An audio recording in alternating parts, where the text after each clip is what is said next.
We'll guide you through how to use Claude User on your desktop effectively. If you find this helpful, consider subscribing and liking the video. First, open your web browser and go to the Claude User website. Once you're on the homepage, you'll see a login button at the top right. Click on it and enter your credentials to log in. If you don't have an account yet, there's an option to sign up just below the login form. After logging in, you'll be taken to your dashboard. This is where you can access all of Claude User's features. To start a new project, look for the Create New Project button, usually located on the main dashboard screen. Click it, and you'll be prompted to enter project details like the title and description. After setting up your project, you can start adding content or collaborating with team members. If you want to invite others to collaborate, you can do so by clicking on the Invite button and entering their email addresses. They will receive an invitation to join your project.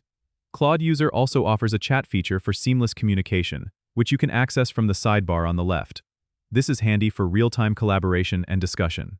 If you need to adjust settings or preferences, go to the profile icon at the top right and click on Settings. Here, you can customize your user experience, manage notifications, and update your profile information.